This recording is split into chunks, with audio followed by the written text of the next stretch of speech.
Сәлем достар, бүгінгі видеода шын өмірден алынған мұзда жоғалғандар киносына шолу жасаймын. Алдымен арнаға тіркеліп, лайктарыңызды баса кетіңіздер. Ал мен шолуды бастайын. Фильм басты кейіпкер Овергордың жер қазып жатқанынан басталады. Ол жерді топырағына дейін қазып, тіпті кішкентай мұздарды да алып тастайды. Басында ештеңе түсінбегенімізбен кадр ауысып, сос деген үлкен жазуды көреміз. Ер адам көмекке осылай шақырып жатыр. Кейін ол панасына жол апатына ұшыраған ұшағына қайтады.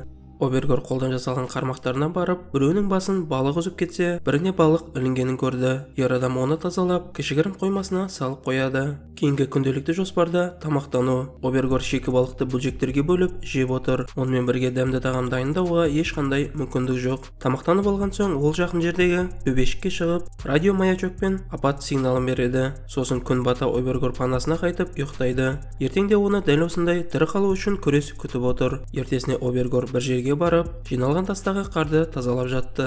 Онымен қоштасқанына қарап, бұл оның ажал құшқан серіктесі екенін білеміз. Кейін ол сос жазуын тазалайды және қармақтарын тексерді. Барлығы әдеттегідей. Алайда бұл жағдаяттарға өзгеріс енді.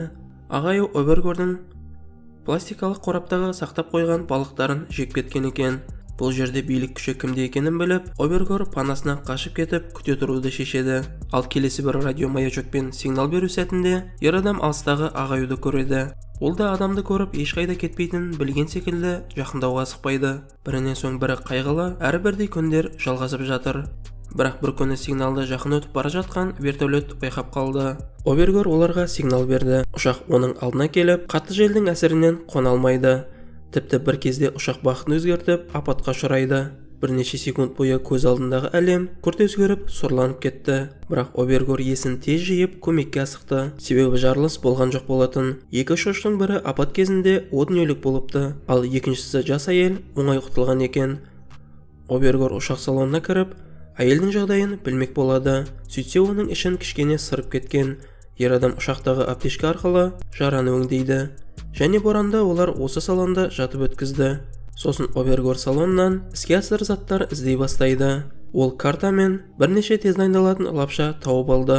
Біраз уақыттан бергі шикі балықпен жасалған диетадан соң бұл шикі күйінде де ет тамақ секілді болып сезілді. Кейін ол ұшақ есігін алып, қолдан сани жасап, жаралы әйелді өз панасына алып кетеді. Әйелді осында жатқызып, су беріп, қарапайым жолмен денсаулығына тексеріс жүргізді. Ол өзінің қолын алақанымен қысуды өтінеді. Содан соң Овергор хат қалдырып, ұшақ көреген жерге қайта оралады. Мұнда керекті заттар қалуы мүмкін еді. Ер адам келіп, қайтыс болған ұшқыштың күртесін шешіп алып, есесіне оған тастардан мола қояды және пайдалы заттардан газ оттығымен жұмыс жасап тұрған оттық тауып алды. Бұл тек шикі еттен ғана тұратын менюді толықтыруға көмектесетін. Сосын Овергор салоннан жаралы әйелдің отбасылық суретін тауып алды. Кетпес бұрын ұшақтың жүк салғышын ашып қалған Овергор бүтін шана тауып алды да барлық заттарды алып қайтады. Панаға келіп ер адам жаралының алдына отбасының суретін қойды. Әйел есін жиғанда кімдер үшін күресіп тірі қалу керек екенін түсіну үшін жараны қайта өңдеп, ер адам грелканы жағып ұзақ уақыттан бергі жылуды сезеді. Кейін Овергор өзі құлаған кезден бастап салған картасы мен құтқарушылардың картасын салыстырады және бірнеше күн жүріп жететін медиа станцияның барын көреді. Кейін терезеден қармақтың қозғалып жатқанын байқайды. Бұл жолы Овергордың жолы болды. Форель балығы қармаққа түсіп және оны лапшамен қосып тамақ дайындайды. Бұл біраз уақыттан бергі алғашқы ыстық тамақ. Бірінші болып Овергор әйелді тамақтандырды. Алайда әйел бұл үшін тым әлсіз болатын. Келесі бірнеше күн бойы ол қолды қысу арқылы әйелдің жағдайын тексеріп, қамқорлық жасайды. Оған қоса Овергор апат сигналын жіберуді тоқтатар емес. Бұл басқа да құтқарушылар әріптестерін іздеп келіп, барлығын құтқарады деген үмітпен. Бірақ олар асығар емес. Ол жас әйелге құтқарушылар пайда болады деп айтуда. Бірақ бұған оның өзі де сенуден қалып жатыр еді. Ал әйелдің жағдайы нашарлап бара жатты. Болмаған соң Овергор маршрут жасап, медиастанцияға жол тартпаққа шешеді. Ол жолға дайындалып, барлық жерге екі тірі қалған адамдар солтүстікке кетті деген жазу қалдырып жолға шығады. Кейін ол қимылсыз әйелді шанаға отырғызып, жол жөнекей апатқа ұшыраған ұшақтағы жазуды жаңартып кетеді. Егер де біреу келсе, оларды қайдан іздеу керектігін білсін деген ниетпен. Кешке ол түнді өткізу үшін қардан үңгір жасайды. Ал келесі күні өзі қалдырған туға жетіп келді. Ол мұнда апатқа ұшыраған болатын. Ол қалдырған хабарын ашып, жеке куәлігімен заттарын алып кетті. Овергордың алдында тағы бір сынақ шықты. Бұл үлкен бөгет. Айналып өту үшін 2,5 есе көп уақыт кететін. Обергор өзі төбешікке шығып, әрі қарай жол барын көрді. Бірінші ол төсектер салынған шананы көтеріп қиналды, ал енді адам салынған үлкен шана одан екі есе ауыр еді. Обергор бірнеше рет ұрынып, қайта-қайта жарты жолдан түсіріп ала берді. Сондықтан амалсыз ұзақ жолмен жүруді шешті. Кешке жақын жолаушы үңгір тауып алып, осында түнге қалады. Обергор әйелді тамақтандырып еді, бірақ ол тамақ ішпек түгілі суда ішпей қозғалмай ұйықтай беретін. Таңға жақын маңда жыртқыштың даусы естілді. Обергор дауыс шығармауға тырысып жатты және қолына мұз балтаны ұстап алды, бірақ мұның үлкен жыртқышқа қарсы көмегі шамалы еді. Кенет мұзды жарып, аюдың басы кіріп келеді, бірақ үңгірдің аузы тар болып, аю кіре алмайды. Бірақ бұл уақыттың еншісінде еді. Аю айналасын қазып жатты.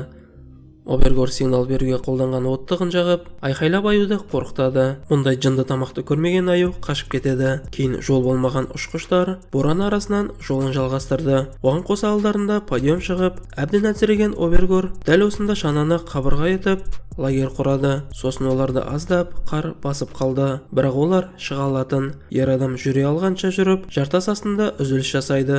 Оның жолдасы әбден әлсіреп, тіпті кезекті тексеруде ер адамның қолын қыса да алмайды. Таңертең тұрған ер адам әйелдің әбіржіген түрін көріп, тексеріс жасап, қабыну басталғанын байқайды. Әйелдің қолына отбасының суретін ұстатып, ер адам жолын жалғастыруға дайындық бастады. Жолда Обергор суық ауа райында тасты жарып шыққан гүлді көріп, берілуге әлі ерте екенін түсінді.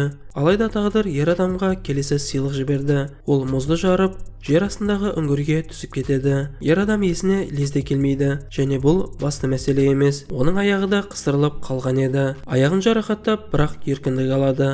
Қайта үңгірден шығу қиын болмай, жол табылады. Ал енді жаралы аяқпен ұзаққа бармасы анық. Ер адам жаралы әйелдің қасына келді.